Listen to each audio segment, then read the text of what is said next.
Alright, so today we're going to look at how we're going to graph from coordinates. So, when we plot graphs, whether it be linear, quadratic, cubic, etc., it's often easiest to make a table of values. So sometimes you'll see these x on top and y beside it, and making them as a list down. Other times it's more conducive to put it in a table, kind of left to right, with our x values above and the corresponding y values we're calculating.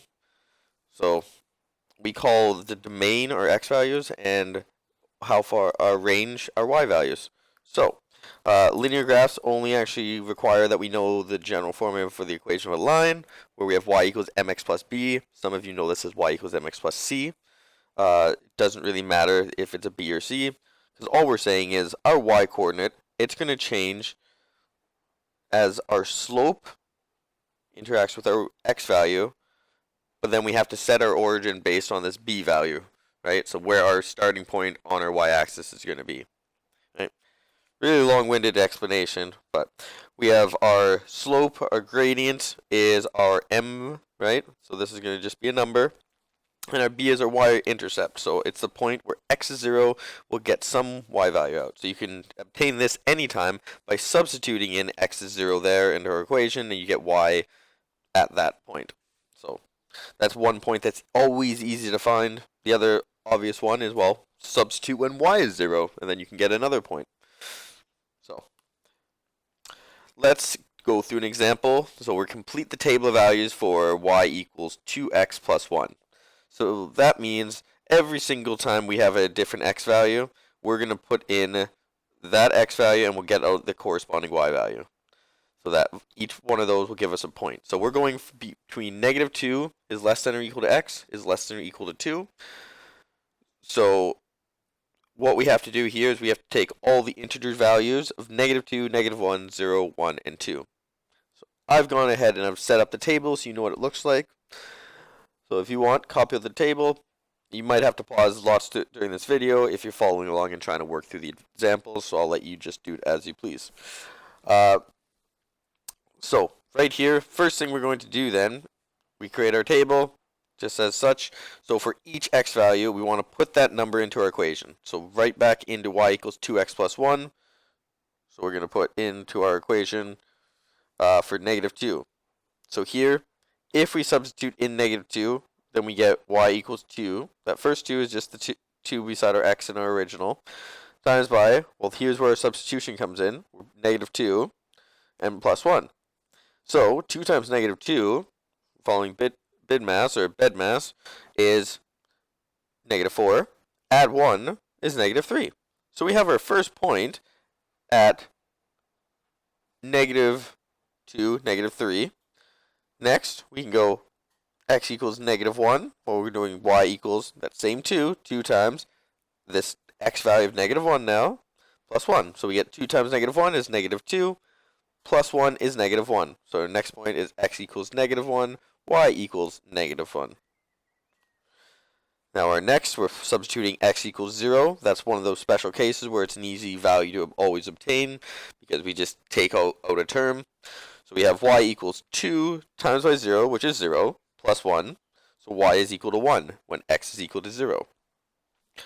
And continuing on, for x equals 1, we go y equals 2 times 1. So y equals 2 times 1 is 2, plus 1 is 3. And lastly, at x equals 2, y equals 2 times 2, which is 4, plus 1, so we get 5. So when x is 2, y is 5. So we can put these all into our table, and we get -2, -3, -1, -1, 0, 1, 1, 3, and 2, 5. So those are just coordinates. You've seen them written out in bracket notation before, and you could plot points and just draw a straight line. That's all we're going to do with this now. So you've done the next part usually already. The part of finding your coordinates is just the hard part. So here we're going to graph these. So every single one of these points we're going to plot. So our first one is at -2 in the x. That's our horizontal, right? Left and right is our x. And then y is up and down. So -2, -3, plot a point. Next, we're plotting -1, -1. plot that point. Then next 0 and 1. Next 1 and 3. And lastly 2 and 5. So you can see they line in a straight line, so you just grab your ruler, put it on your page, and then connect your dots. Make sure to extend all the way past your points if need be, just like I went with my leftmost point. I went the furthest I could to the graph. This allows us to extrapolate data later on if we have to. So, now that you've gone through some example, what I want you to do is pause the video and work with these 6 questions. As you can see, my x values, I kept them the same as -3 to +3. So that's what I've done is I've put the table there for you to give you a kind of head start. So this is what your table should look like, and now you have to substitute in. So pause the video now, and then when you're ready, press play, and we'll go through the answers.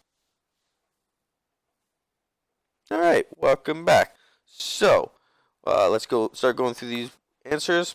So the first 3 are as follows: when y equals x plus 5.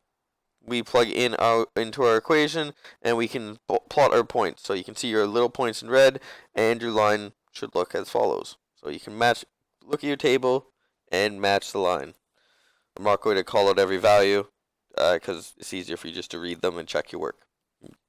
So for the second one, y equals x minus 5. Well, here instead of going our starting point being on our y-axis being at 5, like it was in the last one, now we're at -5. So same slope, if you notice, right? Still that 1 outside the x, 1 times x. So same slope, so they're actually parallel lines, but they just are shifted.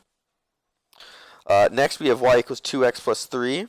So notice how our slope, we have a 2 instead of a 1, so it's a steeper slope. And if you're walking up that hill, that'd be a lot harder than walking up the hill on the previous 2 graphs. And then our starting point is at 3. So you can kind of, if you have your intercept at 3, and then you went up 2 and over 1 to get to your next point, and then up 2 and over 1 to get to your next point, then you know you've got it right. Keep in mind with linear graphs, there's a neat little trick that if once you've solved out kind of one point and you know the gradient, you can find out the next point and the next point and the next point, so you can create your own values to graph. Going on for our next 3, we have y equals 2x, y equals -x plus 4, and y equals -2x minus 2. So we have here -3 and -6, plot our first point, and then what we went up 2 and over 1. We could get another point and keep going from there. So that had a positive correlation. And notice we didn't have any y-intercept, so it started at the origin, right? Or our y-intercept was the origin. I shouldn't say it started, but our y-intercept was the origin. Next, our y-intercept is 4, so we go up to the point 4, and then our slope is -x, so that's -1 over 1, right? So it gives us a negative correlation there. And last one here is -2x, so it's negative correlation again, because we have a negative value. If you notice our negative value outside of our x in our last 2 questions, that provides our negative correlation. So if it's a positive number, positive correlation. The only one it won't show is your no correlation, because obviously you wouldn't have a line. Here, all we have is our -2, and we follow as suit. So, we'll see you in the next video, where we start off with graphing from the equation of a line.